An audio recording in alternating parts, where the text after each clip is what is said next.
Hey everybody, welcome to the second video of File Prep for Quality Printing. I'm Michael Howard. I'm the founder and CEO of MUSEA, and we're going to talk about a ton of topics in this video. It's going to be jumping around a little bit, so I hope you'll follow along with me. So we've got, let's see, 1, 2, 3, and 4 topics to run through in this one. The last video we had 2, we're going to go through 4 this time. All right, so the first thing we're going to talk about is monitor calibration and ICC profiles. What I'm doing with this, because this video has so much topic, is in the PDF for this, I've given you 2 links that you can reference from Damian Simmons. He is like the man on a lot of this stuff. If you have a chance, take just any of his classes if you need to understand color issues, editing, anything digital, prefer file prep. Like, he's awesome. So I put 2 links in the PDF. Then you need to read those to understand monitor calibration. The first one is before you even calibrate your monitor, like where to start. You're going to start at a specific point. And then the second link has monitor calibration how-to breakdowns for a bunch of different monitor calibration tools. So here I cannot break down every single possible monitor calibration tool out there. And so what I've done is just pointed you to him because he's the man on this stuff. And he already has all these amazing breakdowns that are tailored specifically to the exact like brand and model number of the monitor calibration device that you have. So I read through a lot of his. He kind of recommends going with the X-Rite Color Monkey a little bit over the Spider because he feels, I think it just gives there's a little more control and some features in there that the Spider doesn't have. But they're both like amazing. But I think he kind of leans towards the X-Rite Color Monkey. So if you have not got a monitor calibration tool yet for your computer, that's the one I would recommend getting. It just gives you some more flexibility, and you can do some other things that the other ones cannot do. One of the things with your, I know with your monitor calibration, that us as a lab, we get back and you're like, hey, my print doesn't necessarily match the screen. Sometimes one of the things can be is that you are have your monitor too bright. So some people are like full blast and they have their monitor all the way up on brightness. You really don't want that. If you're calibrating your monitor, it will kind of walk you through all this, and the articles I linked in the PDF will walk you through this. But you really kind of want to be more in that like 50%, 60% range, possibly even lower. Also, one of the common things that Damian talks about is the white luminance target, and that is when you're calibrating your monitor. Start at 100, and then you can try 90, or if you don't like that, you can go to 80 to see if that works better. But start at 100, and then you can work your way down. But I'm not going to get like super heavy into monitor calibration, but I provided you with the best person I know that is great with it, so just reference his. All right, so let's talk about ICC profiles. This section of ICC profiles is going to be about installing the ICC profiles. A little later in this video, we're going to talk about soft proving, and that's when you're actually going to be using the ICC profiles. But right now we're just going to be talking about installing them, how to install it, where to go. So the first thing you need to do as a photographer is you need to go to your lab's website, or you need to just contact your lab, and you need to figure out where their ICC profiles are. So a lot of labs, they have created their own. At MUSEA, we have our own. But just whatever lab you're using, make sure you contact them, because what you wanted to do is you want to use it for soft proofing so it can help with your editing. So if you're on a Mac, this is where you install it. So you go to your lab's website probably, you download it, and then you're like, okay, now I have the thing, where do I put the thing? So what you do for a Mac is you go to your Macintosh hard drive, and then you'll go library, and then you'll go to color sync, and then from there you'll go to profiles, and you'll drop it in there. You can see MUSEA has one. So make sure that's where you put it. An alternate location could be users, and then username, library, color sync, profiles. So that's another one for a Mac. Windows, if you're on a Windows machine, Windows computer, you're looking at Windows slash system32 slash spool slash drivers slash color. Okay, so that's for Windows. And so the same thing, you'll just basically just drop it into a folder. That's how that works. And then from there, once you drop it in that folder, you need to restart Lightroom. You need to restart Photoshop. So just completely quit out of it and restart it. You may even need to just restart your computer from scratch, but it doesn't show up in either Lightroom or Photoshop until you restart those. So just dragging it into that folder won't solve it. You have to restart them to make it show up.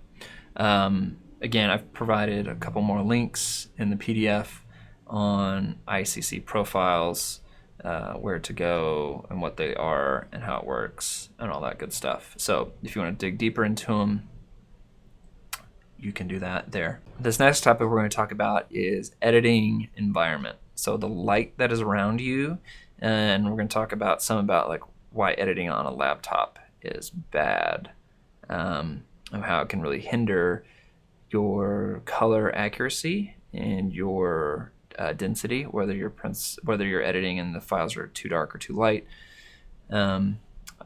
So light, or screens emit light. Okay, so we are tempted to take our laptops, edit at Starbucks. We're tempted to take our laptops, and then we don't finish the edit at Starbucks. We're not quite done, so then we take it home, and then we just like pop on some Netflix, and we're sitting on the couch and we kind of watch Netflix, and we kind of edit, and we kind of do both.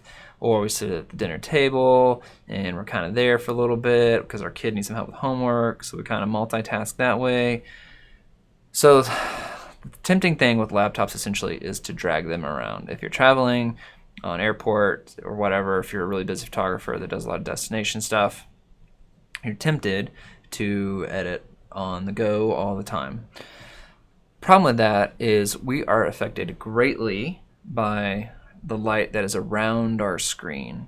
And so if you're editing on a laptop and you're dragging that all over the place, you're gonna get you're gonna get different lighting scenarios around your screen, which is gonna affect how great you edit. So what I did is I found this guy, instead of me doing this like exhaustive illustration to show you what that happens, I found this guy that did the exact same thing that I think I wanted to do if I was going to do it, but here I did it. So I linked to him. It's in the PDF. Actually, go there now. It is the Digital School Photography Be Aware of the Light Source Hitting Your Screen link. So go there, and what we're going to do is we're going to look at his webpage. So now that you got his webpage pulled up, sorry about the deal things. All right, so we're gonna look at his test he did. So what he did is he took one image and he photographed his laptop in a bunch of different environments, okay, with different lighting scenarios. And so if you look at these closely, you will see how they differ, how the photo looks so much different depending on where he's at with his laptop.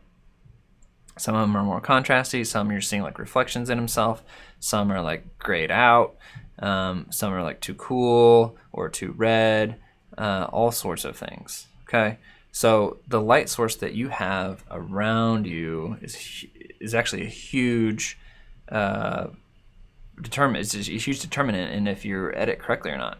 So as a lab owner, sometimes we'll get photographers and if somebody is like, oh, I think my print is too dark or something like that, and they'll be like, I calibrated my monitor And so they have a feeling that like just because you calibrated your monitor, it solves everything. Like monitor calibration is great and it's necessary, but it does not make your editing foolproof. So there's other factors that go into being a good editor of your photographs. And so one of them is where you edit in the environment you put yourself in. So I don't suggest editing on a laptop based off of kind of this being portable and not having consistent lighting around your screen all the time. It will affect you. Our brains have a tendency to color correct for us. So if we're in really cool light, things seem a little bit warmer maybe than what they are, because it's trying to find like this middle balance all the time. If we're in like really warm light, and we look at something white, it will our brains will kind of trick us to make it look a little more whiter than what it actually is. So you have to be really careful about where you're editing. So what I suggest for photographers is you edit on a desktop computer. If you're going to edit on a laptop, get an external monitor that you hook your laptop to. And so you're editing off of the external monitor, but your laptop is just providing the computer power for Lightroom or Photoshop or whatever you're working in. But you're not looking at your laptop screen. You're looking at your external monitor that's more fixed. And what that does is that forces you to edit in the same place all the time. And so if you're doing that, you can control the lighting around you better. And you're going to have more consistency because you're not in daylight. You're not in like a dark room all of a sudden. You're not in an airplane, and it's, you have people going up and down with the shades or the lights overhead clicking on and off. There's like a warm yellow or they're off. You're going to control the environment, and so that's going to produce more consistent editing from yourself, regardless if your monitor is calibrated or not. So you need to make sure you do that. So if you want to get super technical, some things you can kind of worry about are the wall color around you. So if you're editing, you really want to be in a neutral room. I mean, you could even do like a light gray would be great. But what you don't want is like pink walls, bright blue walls, purple, green, anything like that, because that's going to bleed into how you see the screen, and it will affect how you edit. And the photos you send to your lab are going to be tilted one way or the other. So if you like have all this blue around you, wall, let's say, and you're editing kind of a room that's lit to where that blue is very vibrant behind you, you might be adding more yellow or something or more red or more red or something to offset the blue that you kind of feel like is bleeding in, even though it's not really there. So that's why you really want to keep things neutral and accurate. One of the other things you can do is you can get a lens hood, and that will go around your monitor. And what that does is it protects any outside light source from hitting your screen and maybe like washing it out or putting a color cast on your screen. So you can look at getting a monitor hood for your monitor to kind of protect it so that what you're seeing is more accurate, and it's not as affected by the outside light that's around you. What you want to do is you want to make sure that you're in a room that has consistent lighting. So I know we're all busy. A lot of us are parents out there, and you want to be in a room where it's the same type of light, whether you're editing at 2 a.m. or you're editing at 10 a.m. because it will affect you. Even if it's like by 5 or 10% on how you edit, it will affect how you edit. So if you want to be really particular about nailing your color, you really want to be in an environment that is controlled, that's the same no matter the time of day. You don't want things like putting your monitor where there's a window behind your monitor and the window light is brighter than your screen. Like, you don't want that. It's gonna create problems. Even if your screen's calibrated, putting a window behind it is gonna throw you off. And it doesn't matter if your monitor is calibrated or not. It matters where your computer is relative to your environment. So it's best to be facing kind of a solid wall. You could maybe have like a window light from the side, but you need to have blinds that you can control, whether they're blackout blinds or blinds that you can kind of affect the light so it's not as bright. So if the sun is out one day, you can kind of knock it down to where you can not make it as bright, or if it's really cloudy, maybe you can open it up so that it's not quite as dingy and dark in your office. So the other thing you can look at would be your lighting in your room in terms of like in the ceiling and things like that. So you really want to look at, and we'll talk about this later when we talk about comparing your prints to your monitor. The light sources in the room is important, but just to view your screen, it's important. So what you don't want is you don't want lighting that's like too cool or too green, like a tungsten, but you don't want also lighting that's like really, really warm, like really yellow, because sometimes you can get house lights that are just like super yellow and they give you that kind of nice warm candle feel. But it's not great for editing photos because you want something that's as close to daylight as possible. So really what you want to do, you want to avoid, so what you kind of want to do is you would like to go to like a Lowe's or Home Depot. They usually have a light section and they have samples of lights and their different color temperatures on display. So the lights are on and they are labeled. Don't be fooled by light bulbs that are labeled daylight. That's not necessarily the color you want. Those could still be too warm or too cool. It's a marketing term, so don't fall for the marketing terms. Really what you want is you want a light bulb that is produces a temperature of about 4,000 Kelvin to 4,200 Kelvin. So you may need to do some research on this. You may need to Google these specific light bulbs you think you're interested in and see if you can determine the color temperature if they're in that 4,000, 4,200 Kelvin, if you're being really, really picky and you want it accurate. Because that way, when you're editing at 2 a.m., you can have your lights on and it's accurate and it's close to really daylight. Or if you're editing during the day, maybe you have the lights off, but you can let a little window light in if you're in a small office, and that'll give you a very similar color of light in the room, especially if you have kind of a white or light gray colored walls. It gives you some consistency, so you're not dealing with, editing at 2 a.m. and you have all the lights off and your bright screen is just blasting you in the face, and it's just gonna throw you off because you have all this blackness behind it, and it's just not gonna be as accurate, especially if you keep editing and you wake up at 10 a.m.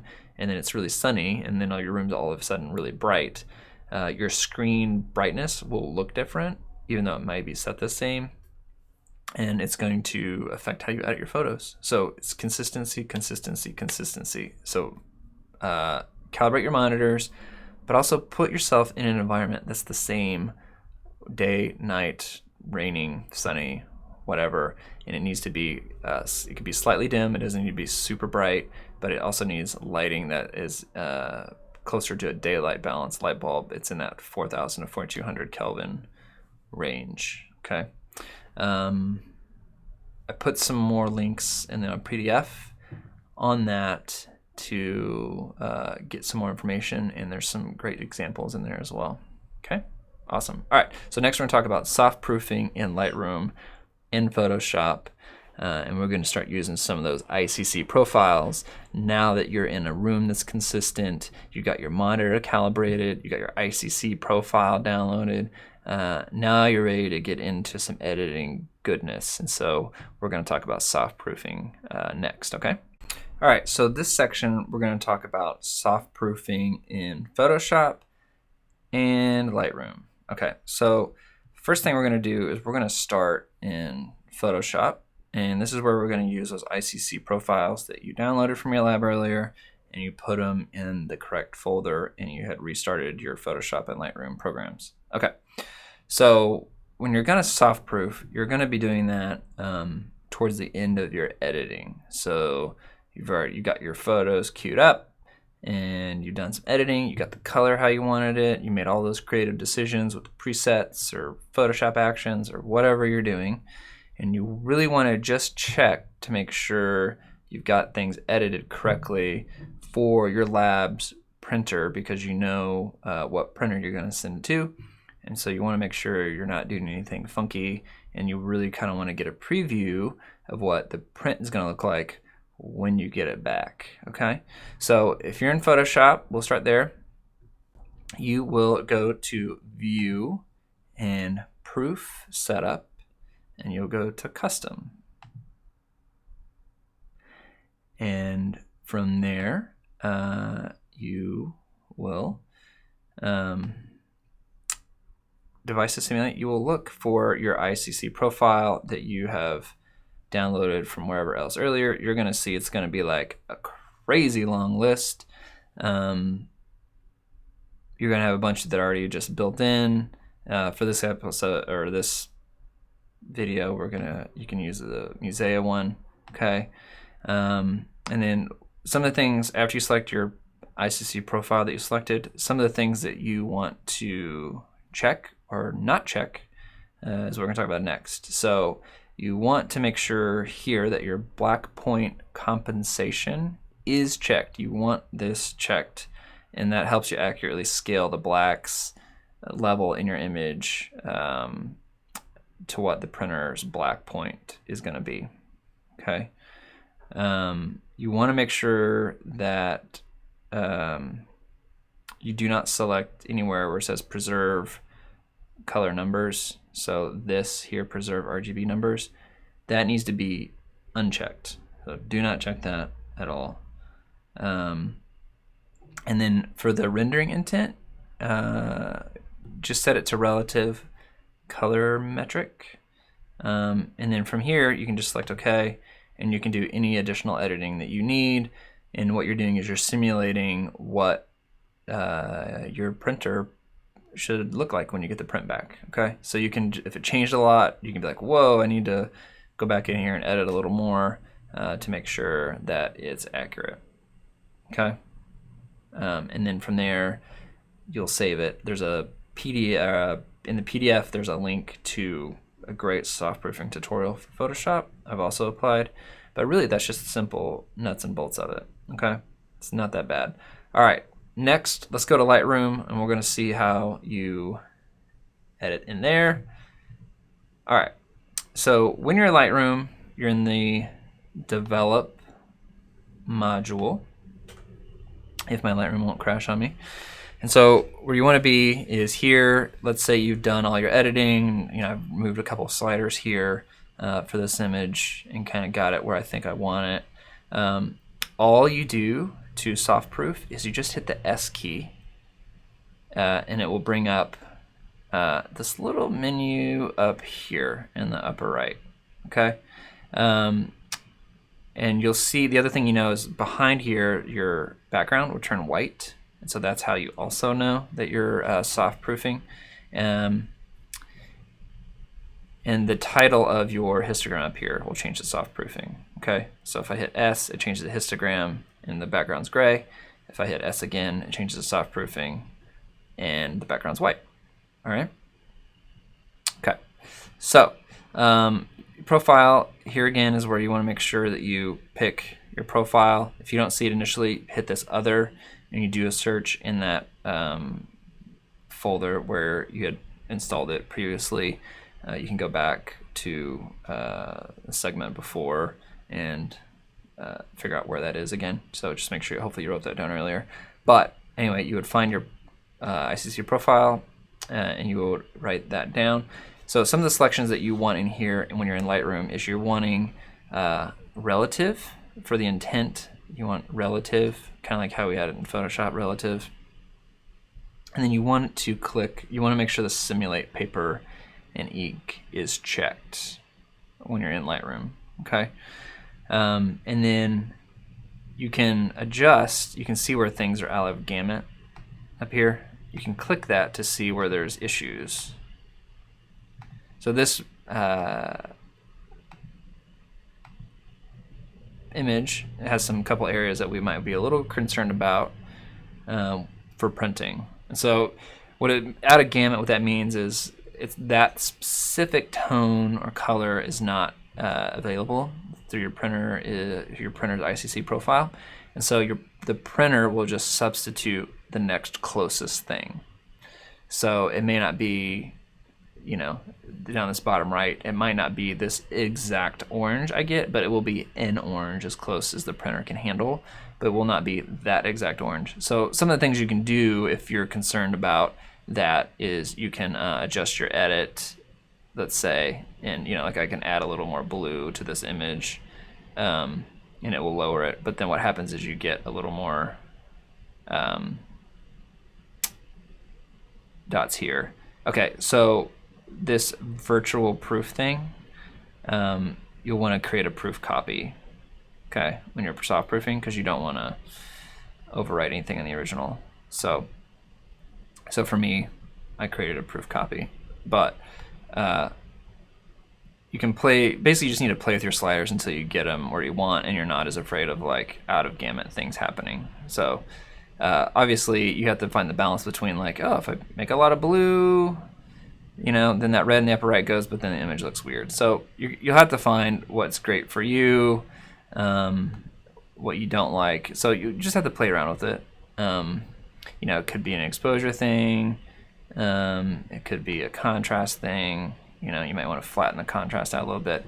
There's a lot of slider variables that you can play with, but you want to play with it typically until all the out of gamut is gone, if possible, or you're just not as worried about it, and you just trust the printer will give you a really great orange, even though it may not be the exact to the T orange that you're wanting with that printer. Okay, and that's really just how you soft proof, and then from there you would export and save, and we'll talk about that in later videos because we're not there yet. Okay, but that is soft proofing for Lightroom and Photoshop. All right, so we're going to be dealing with our sixth topic this video, and this is going to be all about cropping.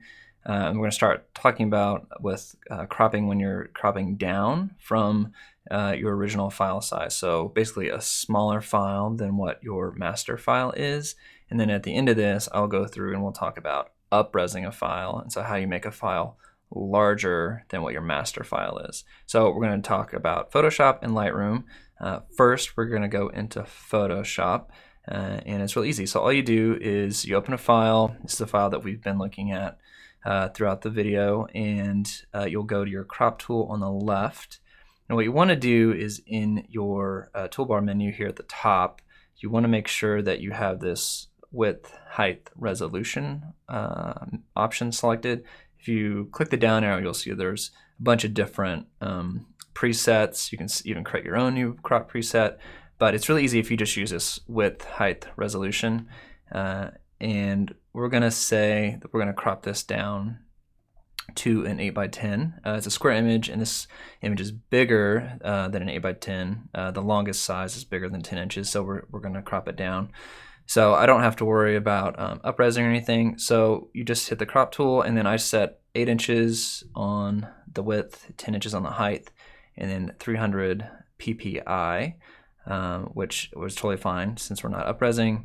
And then you can click this middle button within the crop icon here, or marquee, and then you just reposition it to where you want, and then just hit enter.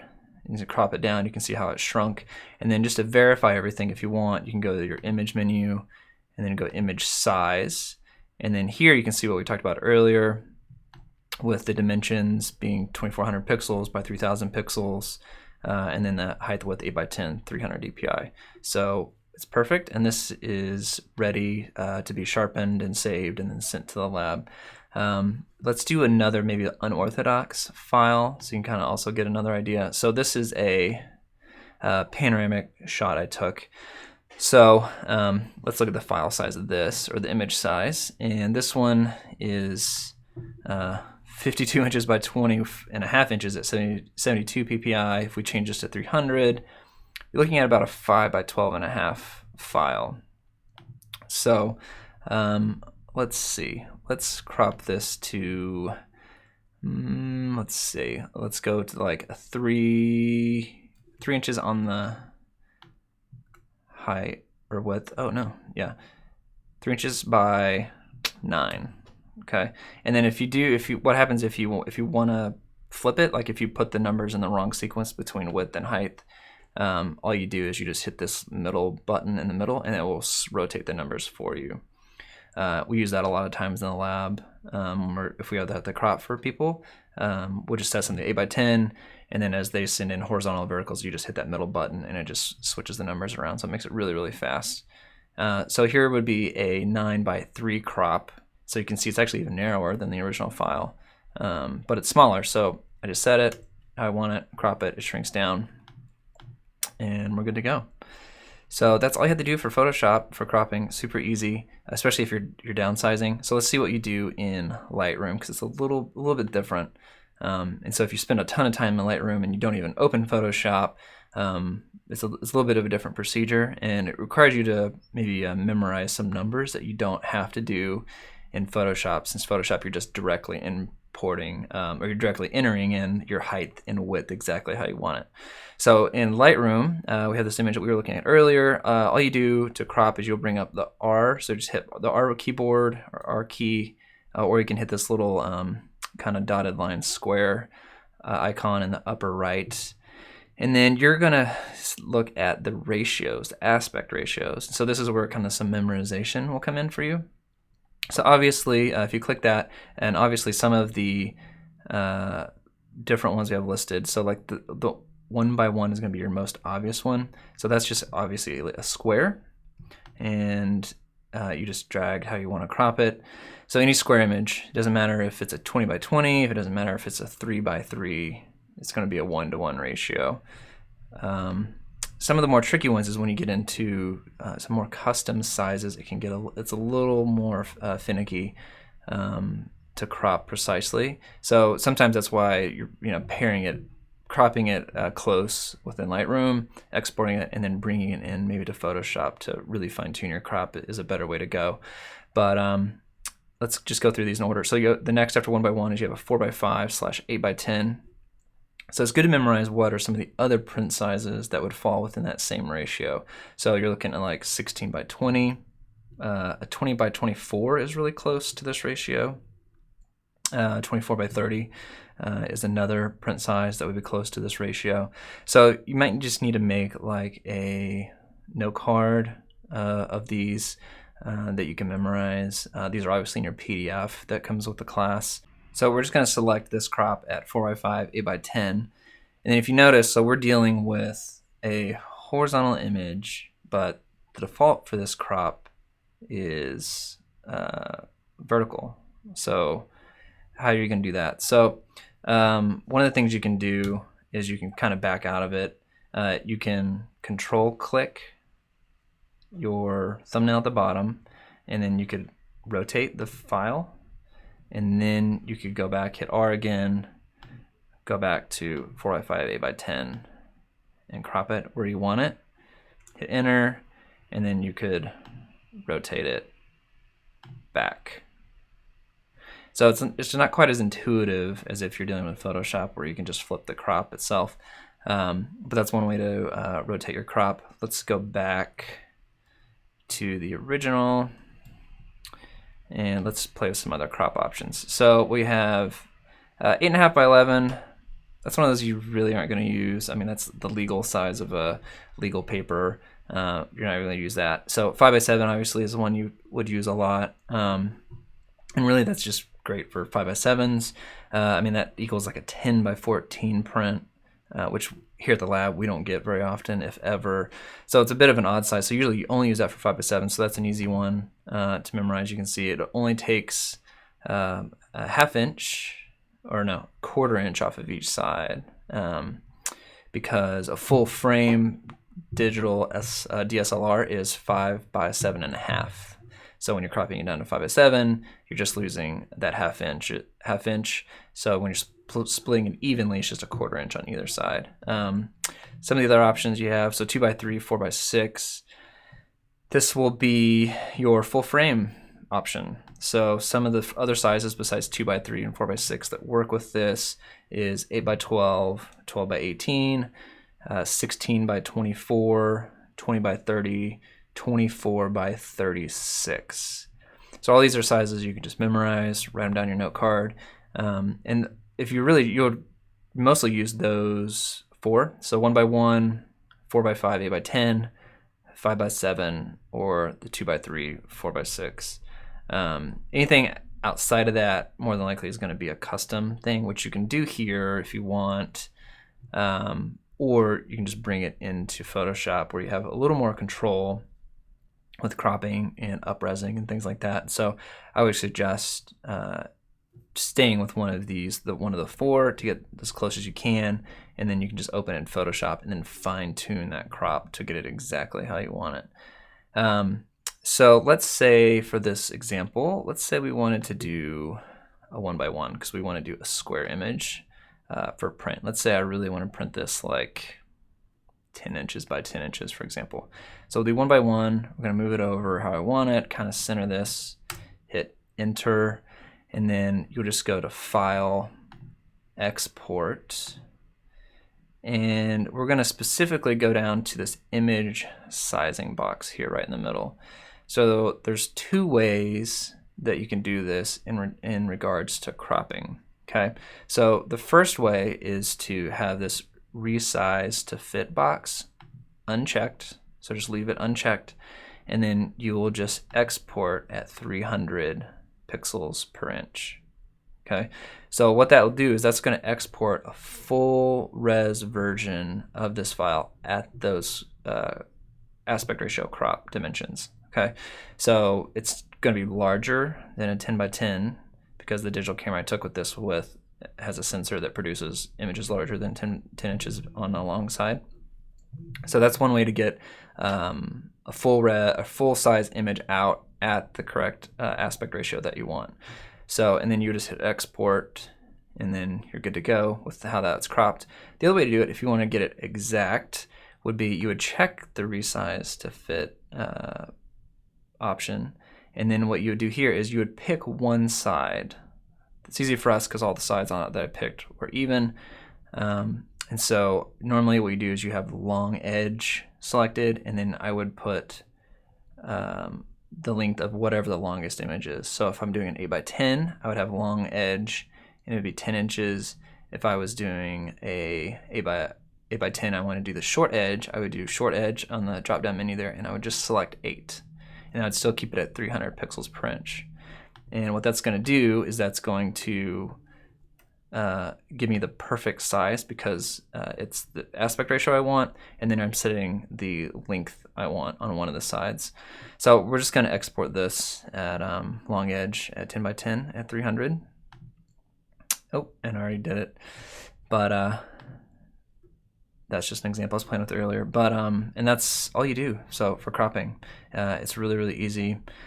And the trickier part is when you're going to up-res. So let's say you have a file and you have a client that wants a 24x36 print. You sold some big wall canvas framed print.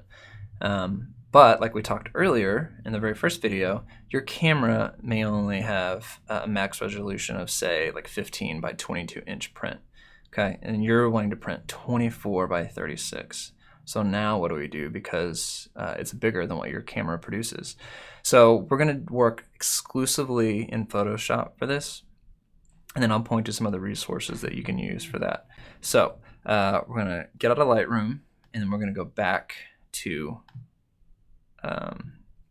Photoshop. We're going to reset this image that we were working with earlier. Okay, so let's go to image size. Let's just see where we're at with this. And then we'll make a decision on how we're going to up-res this, okay? And this is going to be one way to up-res. You're going to, if you start Googling up-resing or upscaling photos in Photoshop, you're going to learn about 20 different ways to do it. And you're going to hear about all these additional software plugin things you can buy that will do it for you, that have these amazing algorithms. All those are great and viable. I'm just going to show you one really easy way to do it. And so let's look at this. So we got image size, and we're going to notice that the image is not perfectly square. So it is 12 by 11.8 inches at 300 ppi. Okay, so let's say I sold a version of this that is 20 by 20. So what I would do is you're going to go to this resample box, and you're going to click it because we need to rearrange the pixels to make it a bigger file, because we can't deal with how the current arrangement is because it's too small. We have to expand past that. And so what Photoshop is going to do is it's going to actually add pixels in for us, so you'll have enough information to get to that 20 inches by 20 inches. Okay, so we're going to check it, and then the next important thing is you really need to make sure you have this preserve details enlargement option selected. If you click this drop down menu, you'll see that there's a bunch of different things in here. There's like bicubic smoother, bicubic sharpener, just bicubic, nearest neighbor, bilinear. We could go into all those, but we don't want to see it here forever. Really, all you need to know is do this preserve details. So in the PDF that you get with the class, there's links to some people that have tested all of those settings, and they have close-up detail shots of what each of those looks like if you really zoomed in, and the preserve details one. So instead of me doing that for you, just skipping right to it, pick that one. If you want to get into all the nitty-gritty and see how that happens, just go to the links that I provide in the PDF and you'll see it. So we got resample checked, we got preserve details, and then so since we're not a perfect 20 by 20, what I'm going to do is I'm going to scale this up to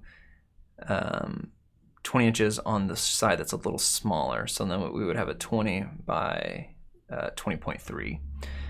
The cool thing about this option on this preserve details is you get this amazing like reduce noise slider. And so what we want to do is you want to move this preview window over to an important part of the photo, so that you can really play with this and see what it does for you. Okay, so what this does is you're upscaling this file, and we're almost going up twice as big. Okay, so one of the rules, you'll hear kind of two philosophies about up-resing. One, you'll kind of hear this rule of like you need to up-res in small increments, maybe like 10%, and you just keep up-resing it each time until you get to the desired size you want to do. That's one way you can do it. For sure, that's been tested a lot and works. But also, I found that this new preserve details algorithm that they have in the latest version of Photoshop, it does a really good job, so you can just kind of jump right to it. So the great thing about it is it has a slider right here. Oh, I was going to say, yeah, typically you only want to go twice the amount of size of what your original file is by doing this.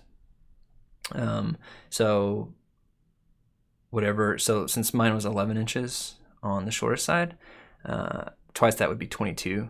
So I'm only going to 20. So I'm okay because I'm less than half or less than doubling it. But if you needed to go to like a 30 by 30, this is still a viable option. But you could actually go with a lower PPI. And so I'll talk about that in a second. But let's talk about this reduce noise slider. So what this does is when you up-res a file, what can happen is you can get what's called artifacts. So these are little jagged, pixelated looking edges to parts of your picture. So the edges, basically the edges start falling apart. They don't look as smooth. They start looking jagged, and you don't want that. And so it can kind of give a cue that, oh, this has been up-resed too much.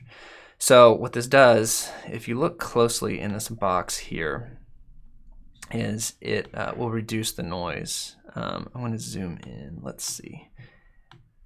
Yeah, let's zoom in really close to her eye. So at 0%, this was shot in film, so you'll see a little bit of grain, but you'll see that kind of the blurriness of some of this. You can see more of the dots, the pixels, little bitty squares. Some of this is going to be film grain because it's a film shot, but then some of it is going to be just the pixels from being digitized. So as we move it to the right, let's go from 0, let's go all the way to 100. Now you can see how I just smoothed everything out. This is where you have to make a creative decision on how to use this slider, because what it does is it reduces the noise, it reduces those artifacts, the little pixels that you're going to see when you're up-resing. But if you overuse it, it's going to look quote-unquote Photoshop. It's going to look too smooth, it's going to look plastic, and we don't want that. So for me, I would want a little bit of grain, like 0. I may not want that much because it's maybe too pixelated, and I don't want 100 because then it looks like there's no pixels at all. It looks way too smooth. So let's go to the 50%, and let's see what that looks like. Yeah, that's not bad. So you could go peak around 25, 20%. It gets a little grainier. If you go up to 75 in that area, it gets a little smoother. So for something like this, I would actually go to about 50%.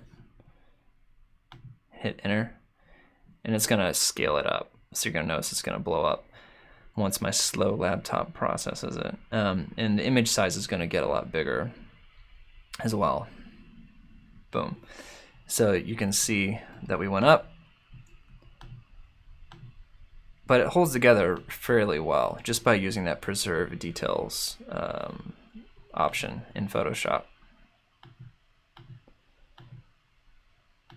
So one of the things that's really important when you're talking about up-resing or scaling up a file is the bigger the print that you're going to produce, physically, the farther back somebody will stand to view the whole thing.